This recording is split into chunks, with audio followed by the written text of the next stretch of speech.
If your car feels slow when pressing the gas, don't worry, it's often just a throttle position sensor issue. This small sensor controls air and fuel balance. You can reset it yourself in minutes using 3 simple methods I'll show you, with no special tools or mechanic needed. Before you start, why resetting the throttle sensor matters. The throttle position sensor acts as your car's communication bridge between your foot and the engine. Every time you press the pedal, it signals how much air and fuel the engine needs to deliver the right amount of power. When this sensor is out of calibration, your car might idle roughly, hesitate when you try to speed up, or feel weak even when you press the pedal all the way down. Resetting it allows the engine to relearn how to respond to your inputs, basically giving your car a mini brain. Refresh, the best part? You don't need special equipment, just patience and timing.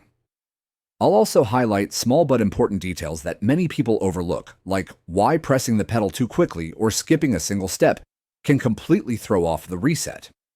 So before you dive in, find a quiet spot, turn off distractions, and give yourself 10 minutes to focus. Doing this carefully will make your throttle smoother, your acceleration sharper, and your car much more enjoyable to drive. Method 1. Basic ignition reset, the simple start. Let's start with the easiest and safest method, the basic ignition reset. This method works perfectly for most modern cars that feel sluggish, but aren't showing any engine error codes. It's a simple way to help the throttle relearn its proper range. First, park your car safely. Make sure the transmission is in park, and turn the ignition completely off. Take the key out and wait a few seconds to let all electrical systems shut down. Now, reinsert the key and turn it to the on position, but don't start the engine yet. You should see your dashboard lights flash on. That's a good sign. It means your car's computer is ready to receive new data. What we're about to do is teach the system how the gas pedal moves through its full range, from fully released to fully pressed. This helps the sensor recalibrate itself and learn your pedal's behavior again, just like rebooting your phone to clear lag. Once you follow this process carefully, you'll notice smoother throttle response and quicker acceleration. Step by step for the ignition reset. Here's how to do it correctly. Slowly press the gas pedal all the way down. Don't stomp on it. Take around 4 seconds to reach the floor. Once it's fully pressed, hold it down for about 3 seconds. Then, gently release the pedal, taking another 4 seconds to lift your foot completely off. That's 1 full cycle. Repeat this press-hold-release motion 2 more times, slow and steady. This repetition helps the computer register the full throttle movement accurately. Once you've done it 3 times, turn the ignition off and remove the key. Wait at least 10 seconds to allow the ECU engine control unit to store the new data. Finally, reinsert the key, start the car, and observe. Does the engine rev more smoothly? Does the throttle feel lighter when you press the pedal? If yes, congratulations, your ignition reset worked. You've just fixed your throttle response without spending a dime. If not, don't worry. Some cars need a deeper system refresh, which brings us to the next method. Method 2.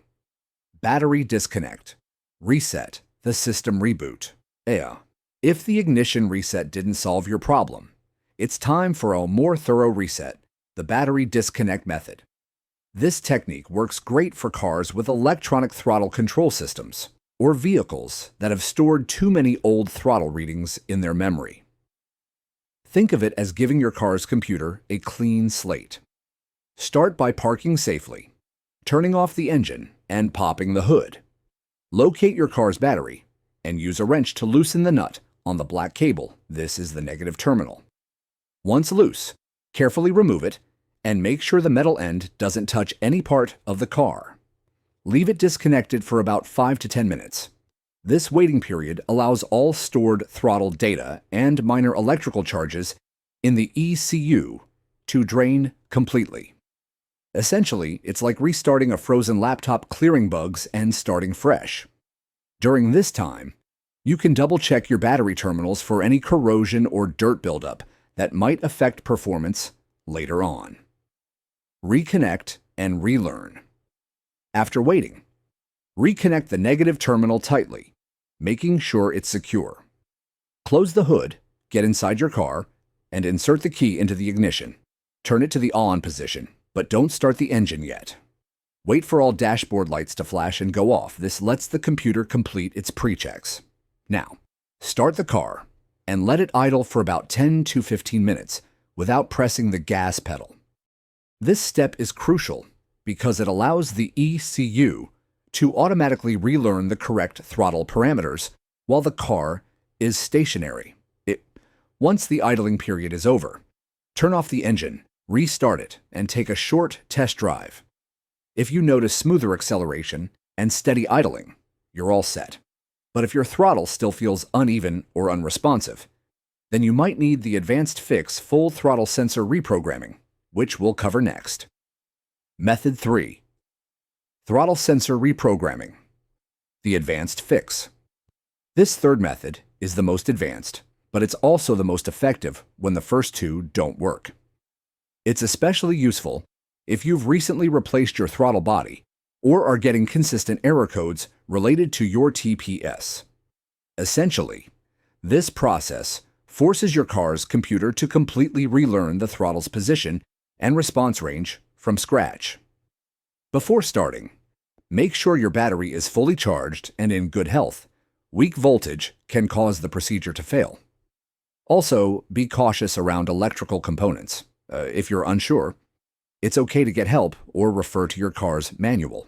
This method takes a little patience, but the results are worth it. Once done, your car will feel like it just rolled off the factory line with a perfectly tuned throttle response. Step by step for reprogramming. Here's what to do. Make sure the engine is off and cool to the touch. Disconnect the negative battery cable using a wrench and wait for about 2 minutes. Then, reconnect it firmly. Now, turn the key to the on position without starting the engine. Listen carefully near the engine bay. You should hear a faint buzzing or humming sound coming from the throttle body. That sound means the throttle plate is adjusting and relearning its range. Let it do this for 3 to 5 minutes. When the noise stops, turn the key off and remove it. Wait another 10 seconds. Then start the engine. Let it idle for 10 to 15 minutes so the ECU can finalize the calibration. Finally, take your car for a short drive, gently accelerating and decelerating. If everything was done correctly, the throttle response should now feel incredibly smooth and balanced, just like a brand new vehicle. Maintenance tip: keep the throttle body clean. Once your throttle position sensor has been successfully reset, the next step is to keep it in top condition through regular maintenance. Over time, dirt, oil, and carbon residue build up inside the throttle body, which can restrict airflow and confuse the sensor again. To prevent this, give your throttle body a quick cleaning every 20,000 kilometers or so. But here's something most people get wrong: never use carburetor cleaner, thinner, or gasoline. These can damage the delicate coatings inside the throttle body and lead to even more expensive repairs. Instead, use a proper throttle body cleaner, such as CRC Throttle Body Cleaner. It's safe, effective, and designed specifically for this purpose. Spray it on a microfiber cloth and gently wipe the inside edges and plate area. Keeping this part clean will help your car maintain a strong, consistent throttle response and better fuel economy. I've added a link in the description if you want to check out my recommended cleaner. Bonus: signs of a bad throttle position sensor. Even after resetting, some cars continue to show performance problems, and that's often a sign the TPS itself is failing. Common symptoms include sudden acceleration surges, rough idling, jerky movement when pressing the gas, or the dreaded check engine light appearing. You might also notice inconsistent RPM levels while driving. If your car still behaves strangely after all 3 reset methods, it's probably time to inspect or replace the sensor. A damaged sensor or corroded wiring can send wrong signals to the ECU, making your throttle behave unpredictably. Don't ignore these warning signs. They might seem minor now, but they can lead to major engine issues if left untreated. Check out the video linked in the description, where I break down exactly how to test, diagnose, and replace a bad throttle sensor at home. Catching these problems early can save you hundreds of dollars and hours of stress later. Small fix, big difference. And that's it. 3 easy ways to reset your throttle position sensor and boost your car's performance. You'll notice smoother idling, faster throttle response, and better mileage. If this helped, like, subscribe, and hit the bell for more car tips. Stay safe and keep your ride running strong.